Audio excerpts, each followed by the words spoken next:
Opening day of conference play is always exciting, and it doesn't matter how many years you do it, whether you're coaching or for the girls. It's always it's what we prepare all year long for, and we call it second season and just another chance to work towards a lot of our goals. And I love the way we came out. We came out excited to play.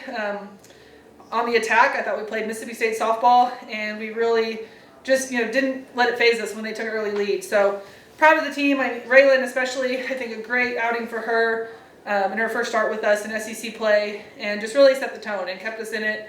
And up and down the lineup, I thought it was overall just a great team win. A lot of people involved, whether off the bench, coming in for defense, to run, to pinch hit, and just doing their job. And that's something that we preach quite a bit. So just very proud of the group overall and how we came out and set the tone in game one.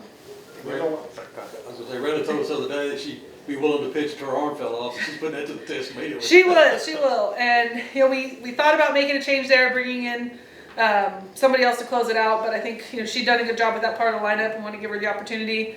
And got a little interesting there at the end, but never doubt that she was going to be able to bear down and finish that game for us. And just proud of her effort, and with kind of some tough conditions, a little bit of rain. Maybe wasn't getting some of the calls she wanted early, but she just kept battling, kept fighting, and was just very gritty, I thought, all game long. Got the leadoff batter on board in every inning, but we're leaving a lot of runners in scoring position, and then we're able to take advantage of their mistakes in that fifth inning. Was that just sort of, what were some of the keys there, just sort of keeping your foot on the gas and letting them make mistakes? Yeah, that's really a big part of it. We just really try to set the tone, and we want to be the aggressors and just put the pressure on the other team. We really feel a lot that energy and momentum is a big part of the way we play. And just setting the tone early, finding ways on base. Sierra over and over, I think, has done it for us game after game, but setting the tone in the first. And I think we felt like we were having quality at bats, and knew that we were going to be able to break through. And there really wasn't any pressing. There wasn't anybody feeling like they had to do it all. It was just, hey, we got this. We're going to pick each other up, and we're going to find a way to come through in the late innings there. Got Paige Ernstein's pinch hitter extraordinaire. She is. Such a special kid. She's not afraid of anything. Most pinch hitters are afraid to go up there and swing first pitch. They want to see one, and she's not. And when I tell her to get ready in the dugout, she's locked in from that moment on. She's taking dry cuts. She's visualizing. She's ready to go. She's embraced her role. And she got her scout and just told her, hey, go get her. And I think she just does such a phenomenal job of being prepared and the work she puts in, and it's something that's just going to pay off for her in her career in the long run too. And lastly, great crowd out here.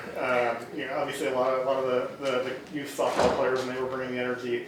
What's it like to just have so many young kids and fans just introduced to your program and introduced to softball here? Yeah, the crowd was phenomenal, and I think big shout out to our director of ops, Jamie Desport. She did a lot of work with the rep from USA Softball in the youth tournament that they had going on. I think it's called the Starkville Slamboree or something like that. Don't quote me on that.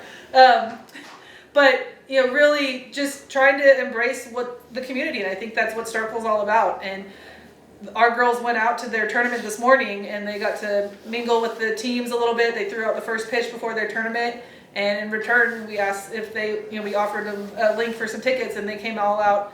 Games ended by 5 so that they could come out and support us. And just to see that many kind of future softball players in the crowd, and they're excited, they're cheering, they're invested, and that's what growing the game is all about. And any way we can do it, involving the community, the events going on in Starkville.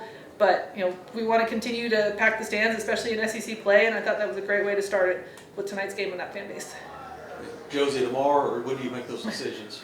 I got to talk to Coach T. But okay. We've told Raylan be ready all 3 days. She might be in relief or closing out tomorrow, but I think we've got some good matchups with Josie, Delaney, and Lexi. It's just maybe what order they kind of go in tomorrow. But that's a good team over there. I thought they made some really good adjustments on Raylan the second time through, and they're not going to go down without a fight, as they showed in the 7th inning. So that's what SEC play is all about. It's you have to be ready. You have to bring it every game, every day, because you're going to get everyone's best, and everybody is a postseason team. So it's really the feel of a super regional week in and week out for us.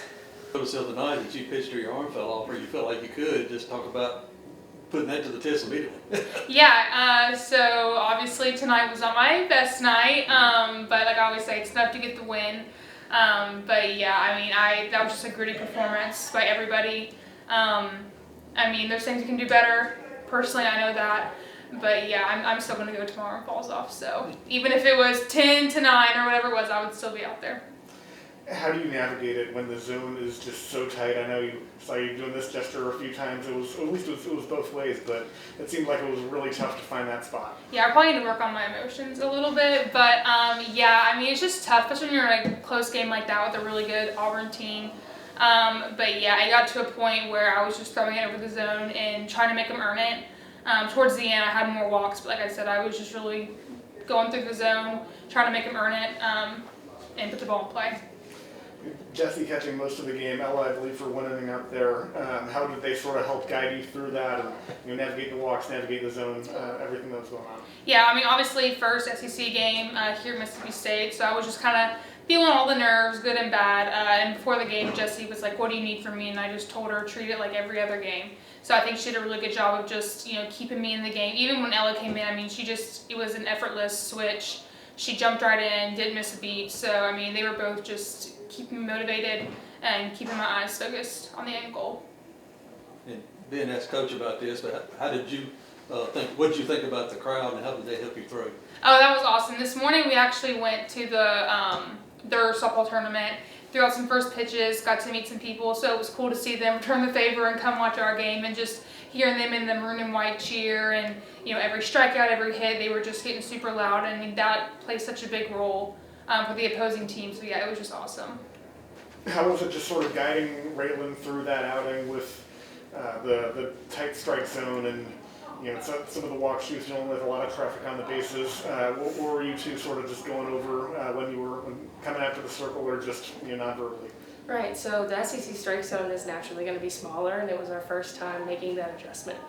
It took a little bit longer than we would have liked, seeing more walks today, but we're going to make that adjustment tonight and come back tomorrow ready to find everything in zone, everything we want to find it. Is that always the case? The strike zone is smaller in conference? Yes, in the SEC, the strike zone will be smaller, yes. You had 3 hits today. You look like you were seeing the ball pretty good. Just take us through your approach at the plate tonight. Right, a lot of adrenaline today. SEC opener is a big game. This is a big series for us, and it was really about seeing the ball, knowing the scout, and finding barrel wherever T-Brat wanted me to put the ball. Also, your first game playing against your former team, were there some extra emotions that come with that? I know it's a different coaching staff over there at Auburn, but there's still a few players who were there when you were there. Sure, naturally there will be more emotions, but just make the game more fun today.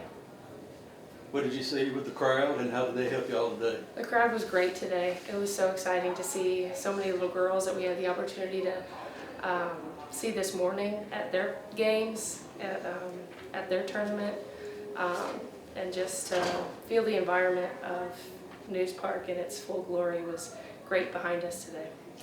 I know when Ella went out in that first game with the injury, you had to be the sole catcher for a few weeks there. How was that, just sort of managing a bigger workload than you probably anticipated coming into the season? Right, I looked at it as an opportunity, and it truly was. Picking up Ella where she needed in that time, but she is healthy, and we are so glad.